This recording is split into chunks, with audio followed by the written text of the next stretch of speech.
Destruí mi matrimonio perfecto en una noche.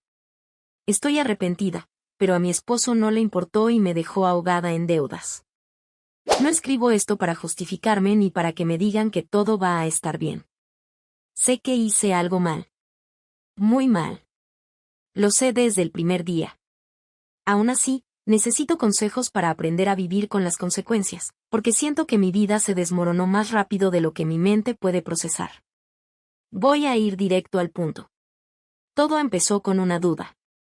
Una duda pequeña al principio, casi ridícula, pero que jamás debió existir.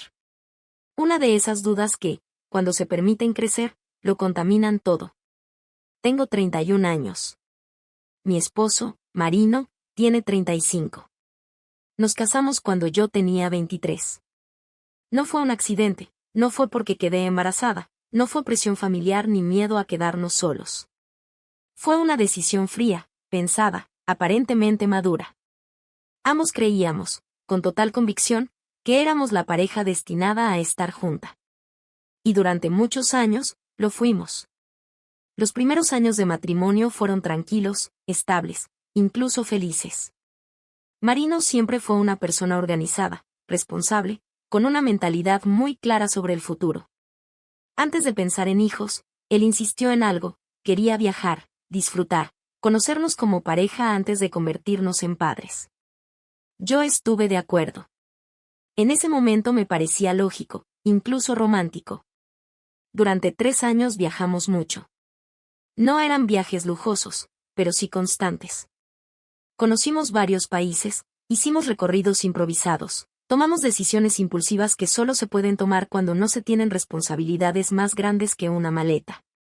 Marino trabajaba como gerente en una agencia de autos. Le iba bien. No éramos ricos, pero vivíamos sin preocupaciones económicas reales. Siempre había un plan, siempre había estabilidad. En esos años, si alguien me hubiera preguntado si era feliz, habría dicho que sí sin dudarlo. Después decidimos tener un hijo. O mejor dicho, una hija. Zelda. Marino insistió con el nombre. Al principio me sorprendió, pero no me molestó. Conocía el significado, conocía el personaje, y me pareció distinto, especial. Con el tiempo, el nombre encajó perfectamente con ella. El nacimiento de Zelda cambió muchas cosas. No de forma dramática, pero sí profunda. A partir de ese momento empecé a sentir algo que no supe identificar de inmediato. Era como si, de un día para otro, el tiempo se hubiera acelerado. Como si mi juventud estuviera escapándose sin que yo pudiera detenerla. No fue culpa de mi hija. Jamás pensé eso. Pero la rutina, el cansancio, la responsabilidad constante, todo se acumuló. Mi cuerpo cambió. Mi agenda giraba en torno a otra persona. Y aunque Marino era un buen padre y un buen proveedor, empecé a sentirme invisible. Marino también cambió, pero en otro sentido. Dejó su trabajo como gerente y decidió abrir su propia agencia de venta de autos seminuevos. Compraba vehículos en subastas y los revendía. Le fue sorprendentemente bien. Mucho mejor de lo que yo esperaba.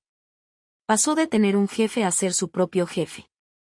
Trabajaba más, sí, pero también ganaba más. Nunca nos faltó nada.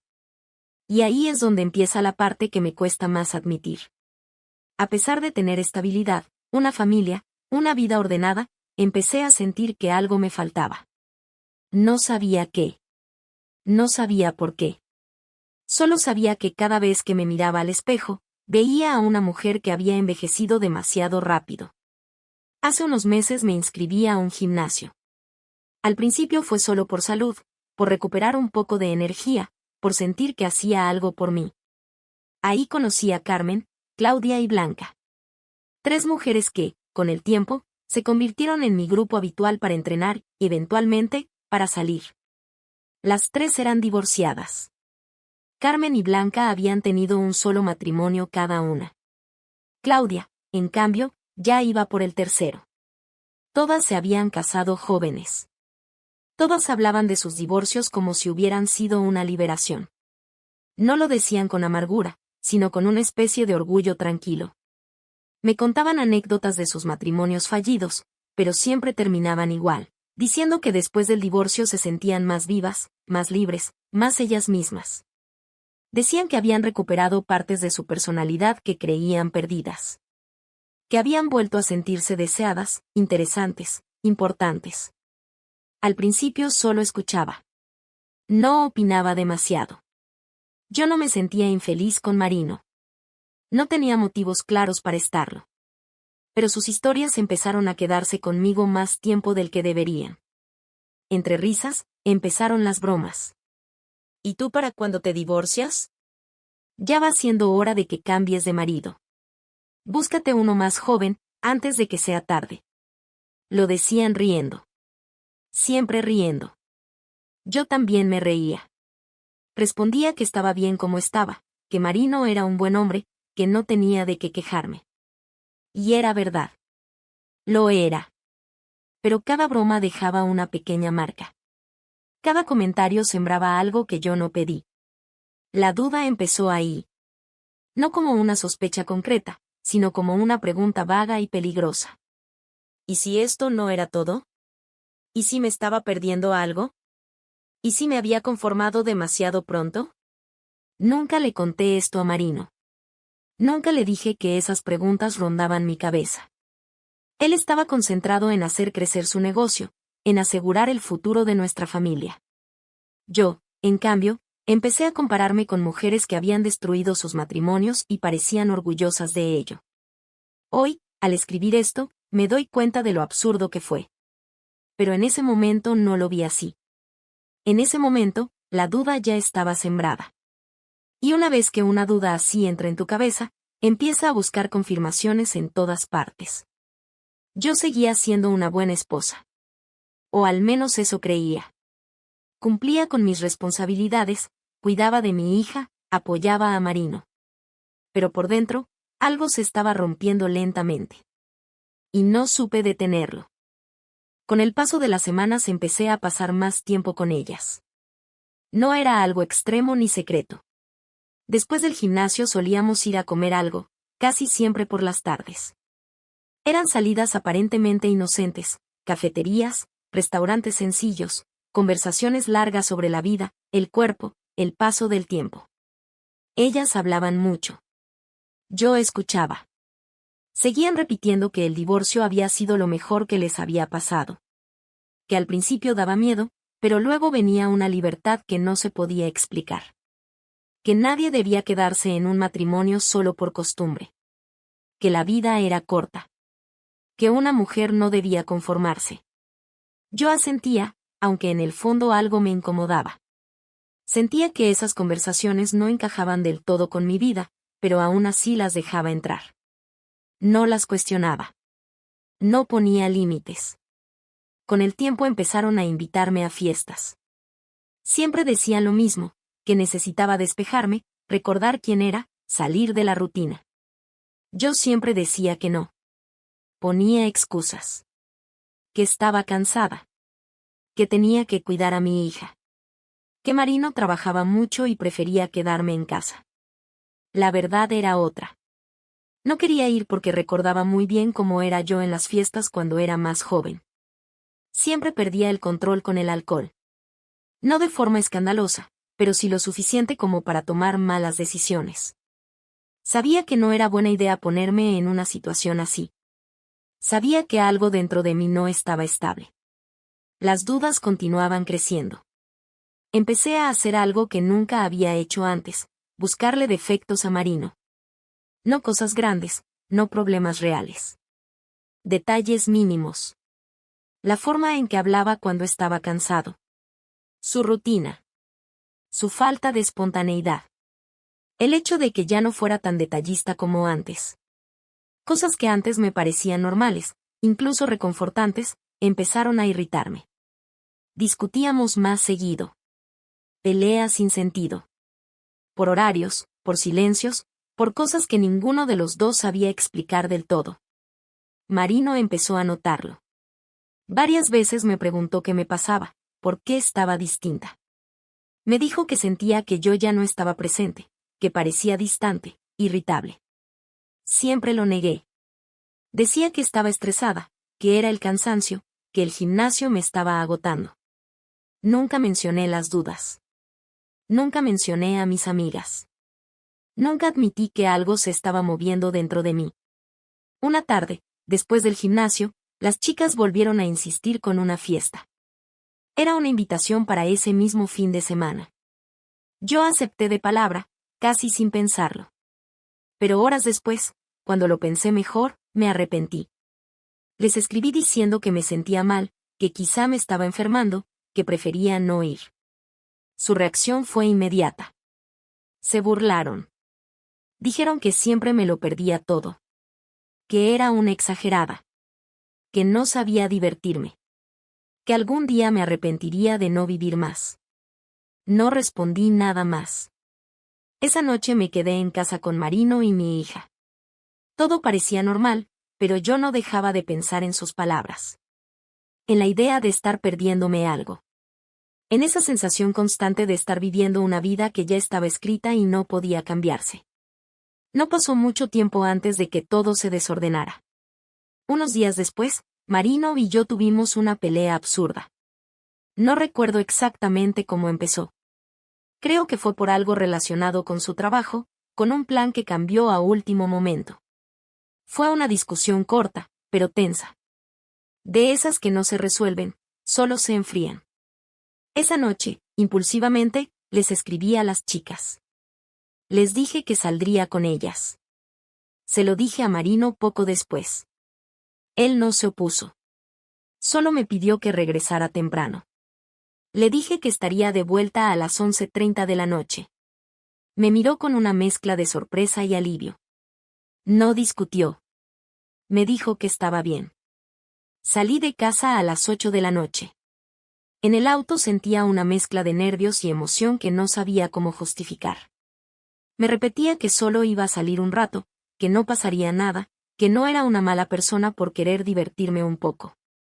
Cuando llegué con ellas, me recibieron como si hubiera tomado una decisión importante. Me felicitaron.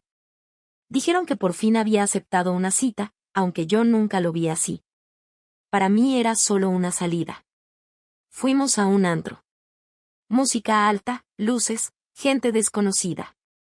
Hacía años que no entraba a un lugar así. Al principio me sentí fuera de lugar. Mi cuerpo estaba tenso. Mi mente alerta. La fiesta empezó bien. Bebí poco. Hablaba, sonreía, pero estaba nerviosa. Sentía que algo no encajaba, como si estuviera en un escenario que no me correspondía. Entonces Claudia dijo algo que me hizo sentir un vacío en el estómago. Ojalá haya venido el chico. Las otras dos asintieron como si supieran exactamente de qué estaba hablando. Yo las miré confundida. ¿De quién hablan?, pregunté. Se miraron entre ellas y sonrieron. Entonces me explicaron. Dijeron que habían conocido a un chico hacía unos días. Que lo habían visto varias veces. Que, según ellas, cumplía con mis estándares. Que era atractivo, seguro, más joven que Marino. Dijeron que querían ver si yo todavía tenía la habilidad para conocer a alguien nuevo. Si no la había perdido por estar casada tantos años. Me quedé en silencio. Luego agregaron algo que me dejó helada. Ya le habían mostrado fotos mías. Dijeron que él había dicho que le gustaba. Que tenía curiosidad por conocerme. Que parecía interesado. Sentí como el nerviosismo se transformaba en ansiedad. Mi primer impulso fue decir que no. Que no quería saber nada de eso. Que no me sentía cómoda. Pero no lo hice. Carmen sacó su teléfono y dijo algo que todavía resuena en mi cabeza. Ya lo llamé. Dice que viene para acá. En ese momento supe que había cometido un error al salir esa noche. Sentí que había cruzado una línea invisible. Una que había evitado durante años por una razón muy clara. Mi corazón latía rápido. No sabía qué hacer. Parte de mí quería irse de inmediato. Otra parte, la que había alimentado esas dudas durante meses, se quedó paralizada. No bebí más alcohol, pero tampoco me fui. Me quedé sentada, esperando a alguien que no debía conocer. Y ahí, en medio de la música y las luces, entendí que ya no estaba jugando con ideas, sino con decisiones reales. Cuando él llegó, lo supe de inmediato. No porque alguien lo anunciara ni porque mis amigas hicieran un gesto evidente, sino porque sentí una presencia distinta cerca de la mesa. Levanté la vista y lo vi. Era atractivo. No solo físicamente, sino en la forma en que se movía, en cómo miraba a su alrededor con seguridad. Alto, bien arreglado, con una sonrisa tranquila. Me miró directamente, sin incomodidad, como si no dudara ni un segundo. Yo, en cambio, me sentí torpe. Claudia fue la primera en hablarle. Lo presentó, dijo mi nombre, exageró algunas cosas sobre mí, como si estuviera vendiendo una versión mejorada de quién yo era. Yo apenas sonreía, asentía, respondía con frases cortas. Me sentía tímida, fuera de lugar, consciente de cada movimiento de mi cuerpo. Él parecía no tener ese problema. Se sentó cerca de mí. Me habló con naturalidad, me hizo preguntas sencillas, me miraba cuando respondía. No había nervios en su voz. Yo sentía que mis pensamientos iban más rápido que mis palabras. Mis amigas insistieron en que tomara otra copa. Dijeron que me relajara, que no pasaba nada, que estaba muy tensa. Al principio me negué, pero después acepté. Luego otra. Y otra más. No perdí la conciencia ni me sentí fuera de control, pero algo cambió. La rigidez en mi cuerpo empezó a desaparecer. Dejé de medir tanto mis respuestas. Empecé a reír más. A hablar más. A sentirme observada de una forma que hacía años no sentía. Él se acercó un poco más. Su atención era constante. Me decía que me veía bien, que tenía una energía distinta. No eran frases exageradas, pero eran suficientes. En algún momento, mis amigas se levantaron y nos dejaron solos. Dijeron que iban a bailar. Sabía perfectamente lo que estaban haciendo, pero no las detuve. Él me preguntó si quería ir a la pista. Dudé un segundo, pero acepté. Bailar con él fue distinto a lo que recordaba. No era torpe ni invasivo. Se movía con confianza, con una cercanía que me ponía nerviosa y me atraía al mismo tiempo. En un momento, mientras la música subía, bajó su mano y me tomó con firmeza. Fue un gesto claro, sin dudas. Sentí el impulso inmediato de apartarme. Pero no lo hice. En lugar de eso, sentí algo que me estremeció por dentro. Me sentí deseada. No como esposa, no como madre, no como parte de una rutina. Me sentí vista como mujer. Y eso me confundió más de lo que puedo explicar. Seguimos bailando. Yo ya no pensaba en Marino, ni en mi hija, ni en mi casa. Pensaba solo en lo que estaba sintiendo en ese momento.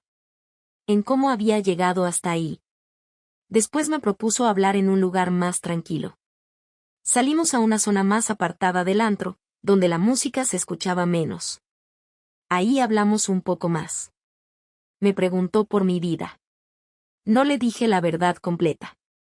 Omití detalles importantes. No mencioné que estaba casada de inmediato. Cuando finalmente lo hice, su reacción fue indiferente. Me dijo que no buscaba compromiso. Que no le interesaban relaciones serias. Que lo que pasara esa noche no tenía por qué tener consecuencias. Luego me preguntó si quería ir a su departamento. No respondí de inmediato. Miré el teléfono. Eran casi la 1 de la madrugada. Tenía varias llamadas perdidas de Marino. El corazón me dio un vuelco. Por un segundo pensé en irme. En llamar a un taxi. En volver a casa y fingir que nada había pasado. Pero no lo hice. Apagué el teléfono. Acepté. Dejé mi auto en el estacionamiento del antro y me fui con él. En el trayecto no me sentía borracha. Me sentía alerta, consciente, emocionada.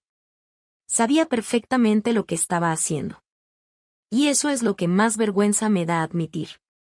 No voy a dar detalles de lo que pasó después. Me cuesta escribirlo incluso ahora. Solo diré que crucé una línea que nunca pensé cruzar. Que estuve con él. Que, en ese momento, lo disfruté. Que durante unos instantes olvidé todo lo demás. Pero cuando terminó, la realidad volvió con una fuerza brutal. Me invadió una culpa tan intensa que no pude controlarla. Empecé a llorar. Él no parecía entenderlo. Me decía que no tenía nada de malo. Que nadie tenía que enterarse. Que mi esposo nunca lo sabría. Que esas cosas pasaban todo el tiempo. Sus palabras no me tranquilizaron. Me hicieron sentir peor. Le pedí que regresáramos al antro para recoger mi auto. Eran casi las 2 de la madrugada cuando llegamos. Me bajé del suyo con la cabeza baja, con el cuerpo pesado, con una sensación de vergüenza que me recorría entera. Antes de irme, él dijo que quería despedirse. Acepté. Nos reímos nerviosamente. Nos dimos un beso rápido en el estacionamiento, sin pensar demasiado. Luego me dirigí a mi auto. Cuando estaba a unos pasos, vi que el cristal del lado del conductor del auto que estaba frente al mío empezaba a bajar lentamente. Era Marino. Estaba ahí. Sentado. Mirándome. Sentí que el mundo se detenía. No pude moverme. No pude hablar. No pude entender cómo había llegado hasta ahí. Marino me miró con una expresión que nunca había visto en él. No gritó. No hizo un escándalo. Solo dijo, con una calma que me heló la sangre. Sabía que volverías por el auto. Por eso esperé aquí. Quería negar ese pensamiento intrusivo, pero al final fue verdad. Eres una zorra. Subió el vidrio. Arrancó el auto. Y me dejó ahí, sola, en medio del estacionamiento. Sentía las piernas débiles, como si no me pertenecieran. Caminé hasta mi auto casi en automático, abrí la puerta y me senté frente al volante con las manos temblando. Cerré la puerta y respiré hondo, intentando ordenar mis pensamientos. Intenté encender el auto. Nada. Volví a intentarlo, una y otra vez. El tablero apenas respondió con una luz débil que se apagó enseguida. Entonces lo entendí. Había dejado las luces encendidas desde que llegué al antro. La batería estaba completamente descargada. Apoyé la frente contra el volante. Sentí una presión en el pecho que me costaba describir. No solo había arruinado mi matrimonio en una noche, ahora estaba sola, de madrugada, sin forma de moverme. Tomé el teléfono con manos torpes y empecé a llamar a mis amigas. Carmen no contestó. Blanca tampoco. La tercera llamada fue a Claudia. Después de varios tonos, respondió con la voz adormilada. Hola, dijo, claramente molesta. Hola, Claudia, dije casi sin voz. ¿Dónde están? Volví al antro, necesito ayuda. Hubo un silencio breve, como si estuviera tratando de entender lo que le decía. Y ya todas nos fuimos a nuestras casas, respondió. Pensamos que pasarías la noche con ese chico. Sentí un nudo en la garganta. Necesito ayuda, insistí. Mi auto no prende. No me dejó terminar la frase. Estoy muy agotada, Nora, dijo con fastidio. Busca a alguien por ahí cerca. Yo solo quiero dormir. Colgó. Me quedé mirando la pantalla del teléfono unos segundos, incrédula. Luego bajé el teléfono lentamente. No volví a llamar a nadie más. En ese momento entendí algo que había ignorado durante meses. Para ellas yo nunca fui una prioridad, solo una distracción. No tenía otra opción. Pedí un Uber y me fui a casa. Durante el trayecto no lloré. Estaba en shock. Miraba por la ventana sin ver nada, repasando una y otra vez la escena del estacionamiento, las palabras de Marino, la forma en que se fue sin mirar atrás. Cuando llegué a la casa, el conductor me deseó buena noche sin saber que, para mí, no tenía nada de buena. Intenté abrir la puerta. No pude. Volví a intentarlo. Probé con calma, luego con desesperación. Todas las cerraduras estaban aseguradas. Tenía llaves de casi todo, pero había un seguro que jamás usábamos. Uno que solo podía cerrarse desde dentro y cuya llave solo tenía Marino. Golpeé la puerta. Primero suave, luego más fuerte. Dije su nombre. Grité. Nadie respondió. La casa estaba completamente en silencio. Me senté en el piso de la entrada, apoyada contra la puerta, con la espalda encorvada y los brazos rodeando mis piernas. Ahí me quedé. No sé cuánto tiempo pasó. El frío del suelo se filtraba a través de la ropa. No dormí realmente. Solo cerraba los ojos por momentos, con la cabeza llena de pensamientos que no podía controlar. Cuando amaneció, escuché movimiento dentro de la casa. La puerta se abrió finalmente. Marino no me miró. Entré sin decir nada. No cruzamos palabra. Él se preparó para llevar a Zelda a la escuela como cualquier otro día. Yo me quedé sentada en la sala, sintiéndome una extraña en mi propia casa. Cuando regresó, cerró la puerta con firmeza. Ahí empezó la discusión. Fue una discusión dura, desordenada, llena de gritos. Yo intenté hablar, explicar, pedir perdón. Él no quiso escuchar detalles. Dijo que no le interesaban las explicaciones. Que lo que había visto era suficiente. Me dijo que me iba a quitar todo. Me recordó algo que yo misma había aceptado años atrás sin pensar demasiado. Nos habíamos casado por bienes separados. Legalmente, podía hacerlo. Yo no trabajaba de forma fija. De vez en cuando maquillaba de manera profesional, pero no era un ingreso constante. Marino pagaba absolutamente todo, la casa, los servicios, el auto, las tarjetas. Y ahí vino la parte que más miedo me dio. Yo tenía deudas. Muchas más de las que él sabía. Ropa, compras impulsivas, el auto a mi nombre. Siempre pensé que no era un problema porque él pagaba todo puntualmente. Marino me dijo que no pagaría nada más. Que nos divorciaríamos. Que esa casa era suya. Que tenía que irme. No discutí más. No tenía fuerzas. Empaqué algunas cosas básicas y me fui a casa de mis padres. Durante el camino, sentía que mi vida se había reducido a una maleta y a un error. Cuando llegué, mis padres se sorprendieron al verme. Me preguntaron qué había pasado. Me senté frente a ellos y, por primera vez desde esa noche, conté todo. Les expliqué la situación. El error. El divorcio. Las deudas. Mientras hablaba, sentí una mezcla de vergüenza y alivio. Vergüenza por lo que hice. Alivio por dejar de fingir. Y ahí estoy ahora. Sin casa. Sin estabilidad. Con deudas que no sé cómo voy a pagar. Con un matrimonio destruido por una decisión que tomé estando completamente consciente. Sé que hice mal. No busco que me lo recuerden. Lo que necesito es saber cómo seguir adelante con esto. Cómo cargar con las consecuencias sin destruirme por completo. Actualización. Han pasado varios meses desde que escribí mi publicación original. Dudé mucho antes de volver a hacerlo, pero sentí que debía cerrar esta historia, sobre todo conmigo misma. El divorcio con Marino ya es oficial. Fue rápido, más de lo que yo esperaba, precisamente porque nos casamos por bienes separados. No hubo una larga batalla legal ni discusiones interminables por propiedades. Legalmente, todo estaba claro desde el inicio, aunque emocionalmente fue devastador.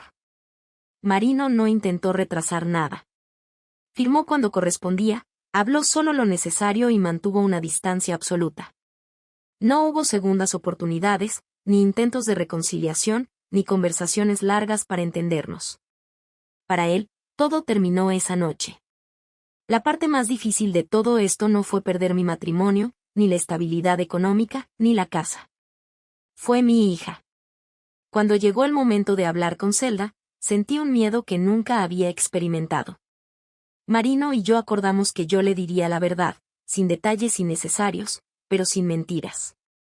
No quería que creciera con una versión falsa de lo que ocurrió.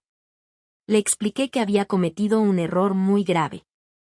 Que había lastimado a su papá. Que por mi culpa nuestra familia ya no estaría junta como antes. Zelda me escuchó en silencio. No lloró. No gritó. Solo me miró con una expresión que todavía me persigue. Me dijo algo que me rompió por dentro. Me dijo que yo era su heroína. Que quería ser como yo cuando fuera grande. Y que ahora me odiaba. Luego dijo que quería vivir con su papá. No intenté convencerla de lo contrario. No tenía derecho. Marino aceptó de inmediato que ella viviera con él. Yo la veo algunos fines de semana, pero nuestra relación cambió por completo. Ya no me cuenta todo.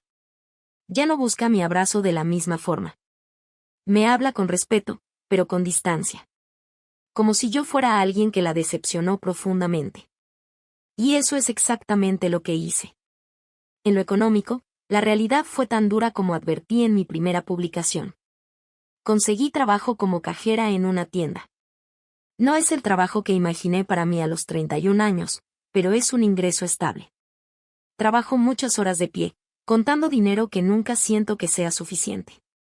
Pago lo que puedo de mis deudas, pero son demasiadas. Tarjetas, el auto, intereses acumulados. A veces siento que corro sin avanzar. Mi padre me ayuda cuando puede. Nunca me lo reprocha, pero yo me siento mal cada vez que acepto su ayuda. No era la vida que quería. No era la vida que construí durante años. Mis amigas, ya no están. No las he vuelto a ver. Al principio intenté contactarlas, pero la conversación siempre fue superficial, incómoda.